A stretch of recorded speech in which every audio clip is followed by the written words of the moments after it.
If you love almond butter, you're going to want to watch this till the end.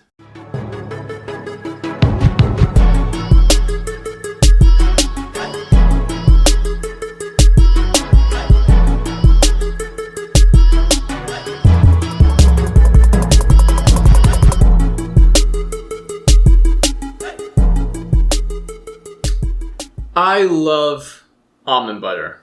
And to save money, I make my own. Hey folks, my name is Alex. I make videos about personal finance, investing, and philosophy. And in this video, I'm going to show you both how I make almond butter from raw almonds, as well as a cost breakdown about how much money I actually save making almond butter. And in doing so, I've looked at a wide variety of different companies that sell almond butter, looked at the price per weight. Now you might think if you make your own almond butter, you're going to save money. And in most cases, that's true. But in some cases, that's not actually the case. And I will give you a breakdown of the cost per weight of almond butter. And basically, there are a few instances where it actually doesn't make sense to make your own almond butter. Now, before we begin, please like, comment, subscribe. I would really appreciate it. And let's first start off with how I make almond butter. So to make your own almond butter, all you need are raw almonds, a baking sheet, an oven, and in my case, I'm using a nutribullet to actually blend the almonds together. You could use a Vitamix, you can use any kind of food processor. All you need is something that blends a bunch of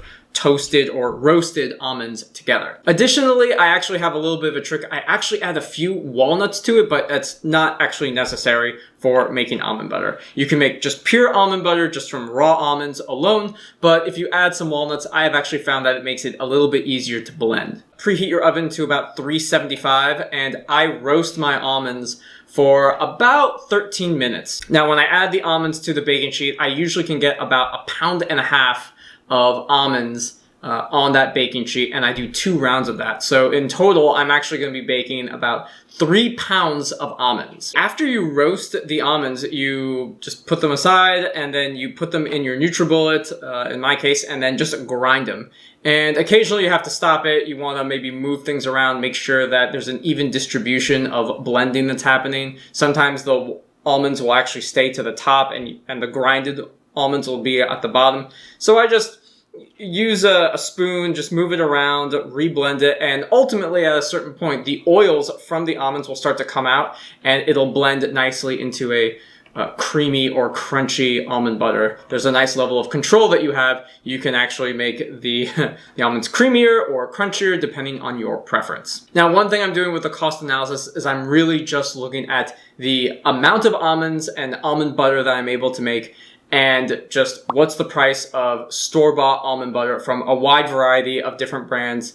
Some of those brands include, once again, MaraNatha, Barney, Big Spoon Roaster, which is a local almond and peanut butter company, Justin's, Richard's, Artisans, as well as some store brands such as Sprouts, 365, Harris Teeter, Kirkland, Sam's Choice, which is, I believe, the Walmart brand, and Good and Gather, which I think is the Target brand. So I did some weight analysis with adding 3 pounds of almonds and then actually measuring out how much almond butter was I able to extract. Between using the spoon and a spatula to get every little bit out, I was able to get about 3 pounds of almonds. So the law of conservation of mass is real and science is real. Now, when I buy the raw almonds, I've actually been able to go to Sprouts and buy raw almonds in bulk. And sometimes there's a sale, and the lowest price I've been able to find raw almonds is $4 a pound. At the highest price I've been able to see them is closer to $8 and $9 a pound. But at $4 a pound and the ability to make about 3 pounds of almond butter, that makes the cost per ounce of almond butter about 25 cents. And so basically I'm taking the store brand bought number of ounces of almond butter and just dividing it by the total cost of that jar. So at the end of the video, I have a big chart that just shows the cost basis, how many ounces you get and how much it costs. The higher the ratio, the worse. You are paying more money per ounce of almond butter. Now, sometimes you can't always find inexpensive $4 a pound raw almonds. And the higher prices I've seen like $8, $9 a pound, and that gets you closer to about 50 cents per ounce for almond butter. Now, there are a few cases, and typically it's the store-bought brands that actually are less expensive per ounce of almond butter. So anything that's under 50 cents tends to be a good cost per ounce dollar amount.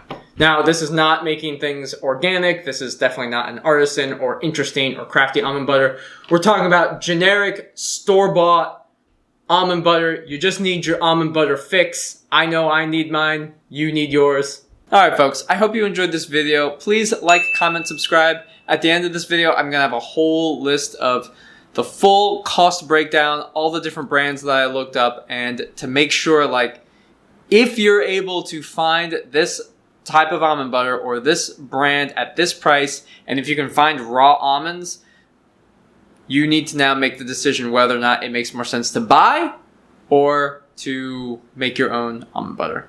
Alright folks, thanks for watching, and I'll see you soon.